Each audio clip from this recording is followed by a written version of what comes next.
Welcome to the latest USL Championship in 10 for Matchweek number 6. My name is Jason Longshore from Soccer Down here.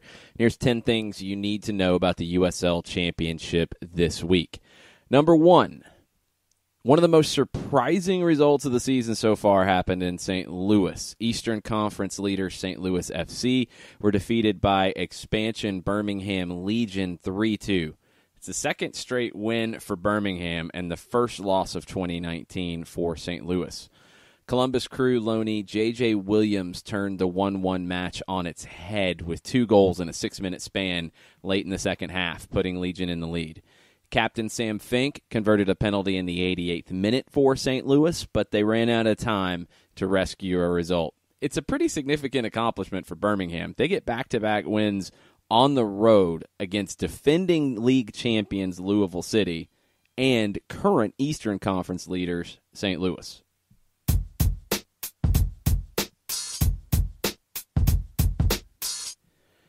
St. Louis continues to lead the Eastern Conference because Louisville City's Abdou Diam equalized at Al Lang Stadium in the 88th minute to hold the Tampa Bay Rowdies to a 1-1 draw. Andrew Chinari's goal in the 15th minute looked like it would hold up. Goalkeeper John McCarthy did everything in his power to make it hold up. He made 7 saves on the night, made the USL Championship Team of the Week. Wasn't enough. Diam equalized, and Louisville City takes points off of Tampa Bay. The Rowdies haven't lost this season yet, but the 3 draws have dragged their point total 1 point behind St. Louis. St. Louis on 13, Tampa Bay on 12.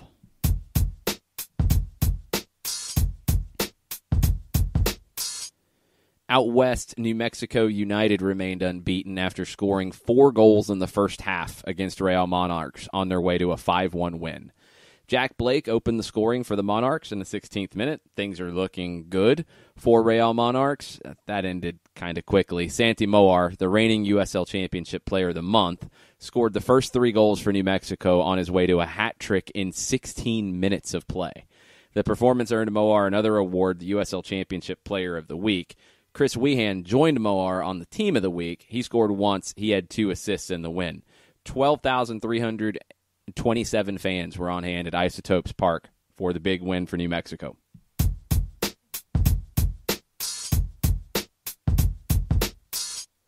It's Portland Timbers 2 who are on level with New Mexico on the top of the Western Conference with 13 points. In one of the big games of the weekend, Portland held off Sacramento Republic 1-0 after a first-half goal from Modou Jadama. It was the only shot on target for Timbers 2. That's all they needed. Goalkeeper Jake Leaker earned the clean sheet. He made 2 saves on the night. Portland's played 1 less match than New Mexico, but they have the same number of points in the standings. They host Colorado Springs Switchbacks on Saturday night.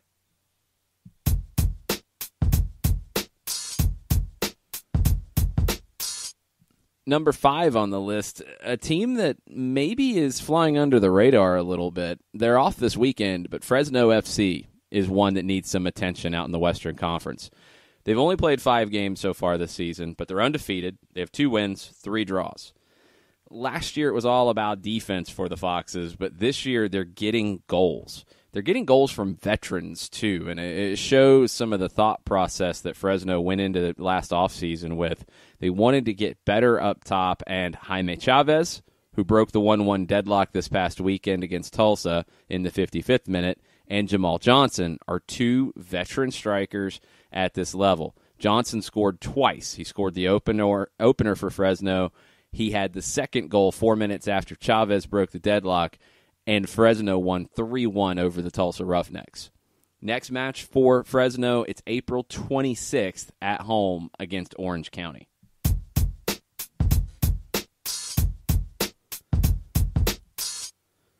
Number 6 on the list, Phoenix Rising. They're also undefeated, but coming into the weekend, they had 4 matches played, 4 draws in those matches. Wasn't exactly a convincing undefeated run.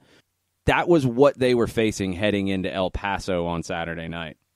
Early in the match, Locomotive goalkeeper Logan Ketterer slipped on a long ball played by A.J. Cochran, Phoenix center back. Junior Flemings pounced on it, gives Phoenix the lead early. Ben Spencer comes on in the second half. He adds a second in the 77th minute. Phoenix gets their first win of 2019. They've got a busy week ahead. They head to Austin to face the Austin Bold on Wednesday night before coming back home to host the Tacoma Defiance on Saturday night.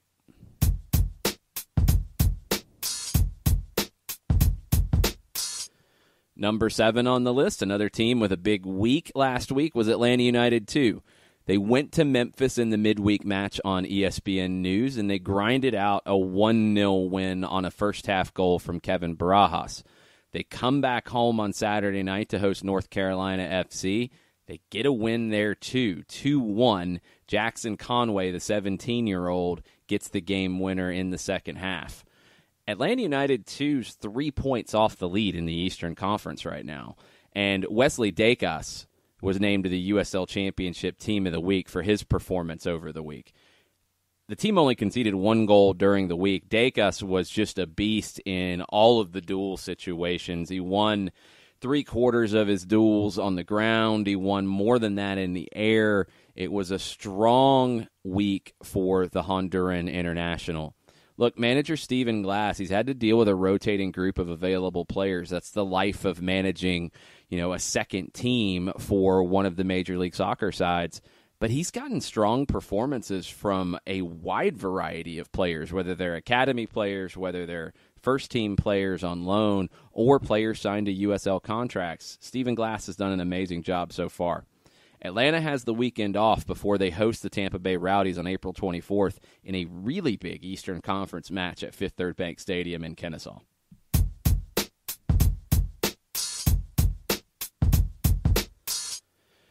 Number 8 on the list, it was a rough week for Memphis 901 FC. After the loss to Atlanta on national TV, they headed east to Nashville, and they lost 2-0 on the road to the interstate rivals in the first Tennessee derby. It was a first-half siege from Nashville, but no goals to show for it. Second half, Matt LaGrassa and substitute Ropapa Mensah scored 3 minutes apart to earn the 3 points. The boys in gold, they outshot Memphis 21-6 on the night. Memphis did turn it on a little bit in the second half, 5 shots in the second half for them. Nothing to show for it. 180 minutes of play during the week, no goals to show for it. That's a problem for Memphis. For Nashville, the win puts them in a 4-way tie for third place in the East, with Atlanta United 2, with Bethlehem Steel, and with New York Red Bulls 2. Both Bethlehem and the Red Bulls 2 got wins over the weekend. The Eastern Conference, very crowded in the top 6, with those 4 on 10 points, Tampa Bay on 12, and St. Louis on 13.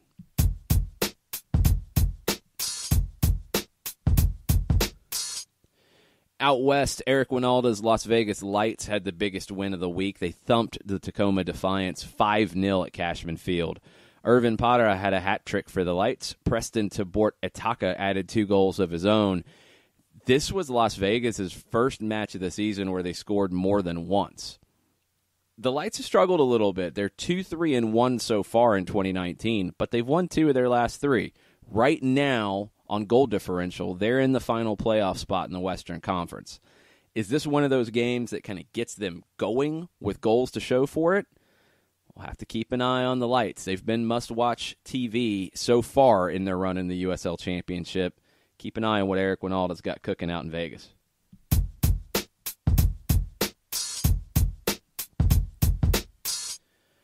Number 10 on the list, a look at some of the big matches this upcoming weekend in Matchweek 7.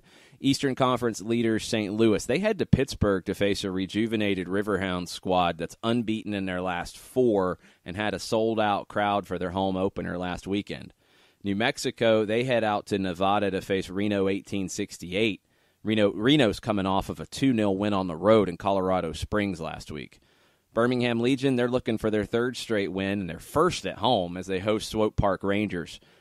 2 teams struggling in the West. They've got a big Texas derby with El Paso hosting Austin for the first time. That's on Sunday. All of these matches and the rest of the USL Championship schedule, you can watch all of it on ESPN+. Matches have already started this week. Indy 11 started the week with a 3-1 win at Swope Park last night, Monday night. Tonight, Charlotte Independence are hosting Bethlehem Steel at the Sportsplex at Matthews. Thanks, everybody, for listening. Really appreciate it. We'll be back next week to recap Match Week 7 and get you started on Match Week 8 with a little preview. Thanks for listening. Talk to you next week.